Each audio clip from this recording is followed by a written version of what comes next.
Quelques mots pour revenir sur les faits qui se sont déroulés ce matin donc à la station bibliothèque François Mitterrand sur le RER C. Alors je tiens évidemment à préciser qu'il y a une enquête judiciaire qui est ouverte. Donc moi je m'en tiendrai à relater des faits tels qu'ils se sont déroulés, tels qu'ils m'ont été rapportés par les effectifs de police placés sous mon autorité. Et évidemment l'enquête judiciaire permettra de faire la lumière complète, exhaustive sur ces faits. Justement, ces faits, quels sont-ils? Les faits sont les suivants. Ce matin, à 7h20, pour être précis, donc sur la ligne RER-C, nous avons eu deux signalements qui étaient à peu près concomitants. Le premier provenant d'une passagère qui est descendue en gare de Choisy-le-Roi, et qui s'est adressé à un agent non pas de police, mais un agent de la SNCF. Le second signalement est provenu d'un appel qui a été effectué sur le numéro d'urgence de la SNCF par un deuxième passager donc de la ligne RER-C. Les deux signalant exactement les mêmes faits, c'est-à-dire qu'une dame qui portait un voile intégral tenait un certain nombre de propos qui étaient assez menaçants, parlant de commission d'attentat, utilisant un certain nombre de mots tels qu'ils m'ont été rapportés comme vous allez tous y passer, Allah Akbar, boum, je cite, et donc ces deux personnes ont relaté ces faits de la même façon. Encore une fois, un signalement en gare de Choisy-le-Roi à un agent compétent de la SNCF, et puis par ailleurs un appel qui a été transmis au numéro d'urgence de la SNCF. Donc, évidemment, les forces de l'ordre se sont immédiatement portées sur place et ont essayé de retrouver cette personne, à la fois par une présence physique et en faisant usage évidemment des caméras, des nombreuses caméras de vidéoprotection.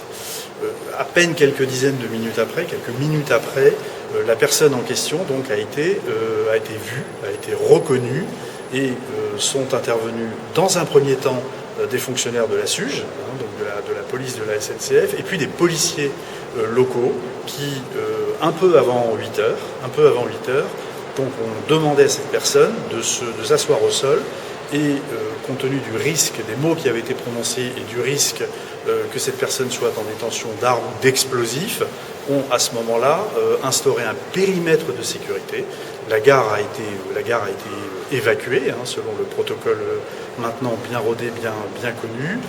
Les stations d'accès, les sorties, les accès à cette station ont été évidemment immédiatement fermés, périmètre de sécurité, et il a été fait appel évidemment aux services de déminage, et notamment ceux du laboratoire central de la préfecture de police. La personne était donc à ce moment-là assise, et les fonctionnaires de police l'entouraient. Le laboratoire est arrivé sur place, et puis à un moment, cette personne s'est levée et s'est dirigée vers les fonctionnaires de police, qui lui ont à ce moment-là adressé un certain nombre de sommations. La première évidemment de ne pas bouger, la seconde de faire apparaître ses mains de manière à pouvoir s'assurer qu'elle n'était pas armée ou détentrice d'explosifs. Cette personne donc a refusé d'obtempérer à ces sommations, et puis donc mes effectifs ont procédé à des tirs d'armes à feu. Madame la procureure de la République donc a donné le nombre de tirs qui ont eu lieu, donc je n'y reviens évidemment pas. Et donc la personne a été touchée, a été blessée, et immédiatement évidemment les fonctionnaires se sont portés à son secours, les sapeurs-pompiers sont arrivés sur place, dans le même temps qu'il était procédé à la vérification par le laboratoire central de la préfecture de police qui était déjà sur place, qui venait d'arriver. Et il a été vérifié que cette personne n'était pas en possession ou ne détenait pas sur elle d'explosifs, ce qui effectivement était le cas. Voilà, donc cette personne a été prise en charge. Comme l'a rappelé Madame la procureure de la République, son pronostic vital demeure au moment où on se parle engagé. Et donc elle a été prise en charge et conduite à l'hôpital où elle est en cours de traitement au moment où je vous parle. Donc voilà ce que je peux vous dire sur cette affaire. Vous dire évidemment que je salue la réactivité de toute une chaîne de sécurité qui est partie finalement de passagers qui ont été alertés par le comportement étrange, suspect, menaçant de cette personne pour signaler les faits aux forces de police par l'intermédiaire des forces de sécurité de la SNCF, comme le veut le protocole très habituel que nous avons dans ce genre de situation. Donc voilà ce que je peux vous dire à ce stade. Concernant cette personne dont l'identité n'est pas encore certaine, je tiens à le dire, cette personne était démunie de pièces d'identité. Évidemment, c'est la première question que l'on se pose dans ce genre de situation. Elle aurait révélé une identité à l'hôpital, donc sous réserve que cette identité soit la bonne, je dis bien sous réserve que cette identité soit la bonne. C'est une personne de sexe féminin qui était connue des services de police, j'insiste bien, des services de police, pour des faits précédents qui remontaient à juillet 2021, où, vêtue également d'un voile intégral, elle déambulait avec un tournevis à la main, tenait des propos à caractère religieux et pouvait avoir une attitude menaçante qui avait conduit à son interpellation, d'ailleurs avec l'aide à l'époque des militaires du dispositif Sentinelle. Et donc elle avait été un temps placée en garde à vue, puis souffrant manifestement de troubles psychiatriques, elle avait été à ce moment-là internée. Je suis très prudent, je dis bien sous réserve que l'identité de cette personne soit la bonne. Voilà pour ce qui est des faits. Encore une fois, moi je tiens à saluer la réactivité des fonctionnaires, des effectifs qui sont intervenus très rapidement sur une situation qui était décrite comme étant extrêmement menaçante, avec encore une fois une personne dont le corps était totalement dissimulé, qui tenait des propos qui ont été jugés très menaçants par 2 passagers et je dois dire évidemment que les fonctionnaires de police qui ont eu à prendre en compte cette personne m'ont confirmé évidemment que les menaces telles qu'elles avaient été formulées et signalées par ces 2 passagers correspondaient à ce qu'ils voyaient, à ce qu'ils pouvaient entendre. Voilà, donc je salue encore une fois la réactivité de nos forces de l'ordre. Maintenant, la justice est saisie. D'abord l'IGPN, évidemment, pour l'usage des tirs des armes à feu, évidemment. Et puis la direction régionale de la police judiciaire, Madame la procureure de la République de Paris, a saisi la police judiciaire pour des faits qui sont des faits d'apologie, de menaces de mort d'une part, et puis d'autre part, comme elle l'a dit elle-même, d'intimidation sur personne dépositaire de l'autorité publique. Voilà exactement la nature des faits, voilà ce que je tenais à vous dire pour apporter une clarification, puisque assez légitimement vous posez de nombreuses questions, mais assez légitimement vous comprendrez que maintenant, moi je m'en remets évidemment aux investigations judiciaires qui viendront infirmer un certain nombre de points, mais moi je vous rapporte ce que mes effectifs ont vu, et encore une fois je veux saluer leur réactivité dans le contexte que nous connaissons, qui est un contexte d'urgence attentat.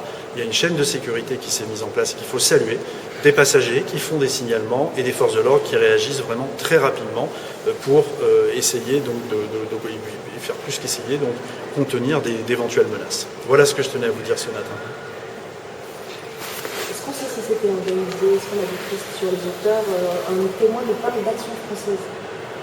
Non, pas du tout. Non, écoutez, moi, encore une fois, c'est l'enquête qui donnera la motivation de cette personne. Voilà, si c'est bien cette personne, elle souffrait manifestement de troubles psychiatriques. Moi, j'ai pas d'autres éléments à vous donner à ce stade. C'est l'enquête qui permettra de le dire. Voilà, c'est une personne qui avait été en 2021, vous imaginez bien, compte tenu du niveau de protection qui est le nôtre maintenant depuis plusieurs années, que son cas avait été examiné et qu'elle n'était pas inscrite au fichier au FSPRT, évidemment, mais elle était suivie dans nos cellules de prévention de la radicalisation et d'accompagnement des familles qui traitent plutôt les personnes qui souffrent de troubles psychiatriques ou qui sont dans des situations sociales assez dégradées.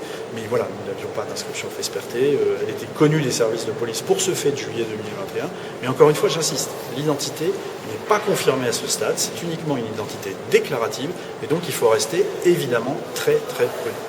Le port du niqab est interdit en France. Comment ça se fait qu'elle peut se promener sans être inquiétée? C'est la dissimulation totale du visage dans l'espace public qui est interdit. Moi, je ne sais pas si son visage apparaissait ou pas. En tout cas, je peux vous dire que très régulièrement, les policiers, quand ils contrôlent ce type de personnes, ils font respecter la loi de ce point de vue. Ça, je peux vous l'assurer. En tout cas, c'est les instructions que je passe et je sais qu'elles sont respectées parce qu'ils m'en est rendu compte très régulièrement. Sur les faits, vous avez fait mention de la présence des services de déminage. Est-ce qu'ils sont arrivés après ou avant les tirs? Ils sont arrivés avant les tirs, comme je l'ai précisé. Et quand les policiers ont tiré, est-ce que les policiers étaient sûrs qu'il n'y avait pas de bombe? Écoutez, évidemment non. Évidemment non. Encore une fois, l'enquête le dira. Il faut les laisser s'exprimer. Ils vont le faire non pas devant le préfet de police, moi je suis une autorité administrative, mais devant les enquêteurs. Et voilà, moi j'ai toute confiance dans la justice et j'ai en même temps toute confiance dans mes fonctionnaires de police qui, encore une fois, ont fait face à une situation qui aurait pu être dangereuse. Elle aurait pu être dangereuse. C'est toujours facile de faire l'histoire après, mais quand on voit ce qui nous était remonté, ce qui nous était rapporté, croyez-moi, cette situation était extrêmement menaçante. Certains agents sont encore sur place, le secteur est bouclé. Est-ce que vous Pour avez l'instant, oui. Pour l'instant, il y a toujours un périmètre. La station en question est toujours fermée, évidemment, puisqu'il y a, vous vous en doutez, des investigations judiciaires qui sont en cours. Voilà, j'en termine là, vous comprendrez. Je suis resté sur du factuel, et c'est maintenant la justice qui fera toute la lumière. Sur ce factuel, elle a été appréhendée dans le train ou sur le quai? Elle a été appréhendée sur le quai, elle a été isolée, mise sur le quai, la gare a été évacuée, voilà, tout un protocole qui a été respecté, et plus que jamais, évidemment, vous constaterez avec les faits de ce matin, les forces de l'ordre sont, comme nous le demande le ministre de l'Intérieur, sur le qui-vive, et nous sommes évidemment très réactifs. Voilà, je vous remercie de votre attention. Merci beaucoup. Merci. Une question sur les étoiles de David. Est-ce que les étoiles de David taguées sur les maisons du 14e? Non. Non, honnêtement, là-dessus, chaque fois qu'il y a des actes, ce sont des actes antisémites. Chaque fois que c'est le cas, il y a des investigations judiciaires qui sont lancées. C'est le cas pour ce phénomène que vous décrivez, mais comme pour toutes les atteintes antisémites en ce moment, qui, il faut le dire, augmentent, explosent même. Et systématiquement, il y a des enquêtes. On travaille avec la vidéoprotection. Moi, le ministre de l'Intérieur, sur ce fait-là, sur ce fait précis, m'a alerté dès hier soir, parce que c'est un phénomène qui est finalement très récent, ces étoiles de David bleues qu'on retrouve dans certains endroits de la capitale, notamment cette nuit, il y a eu le 14e, il y a eu beaucoup de réactions.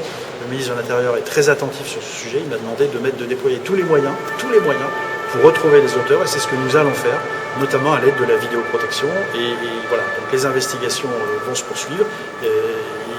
Nous avons déjà quelques pistes sur certains secteurs de la capitale et en petite couronne, et nous allons, comme nous le demande le ministre de l'Intérieur, pour tous les actes antisémites, que les gens sachent bien que nous finirons toujours, un jour ou l'autre, par les retrouver. Merci beaucoup. Merci.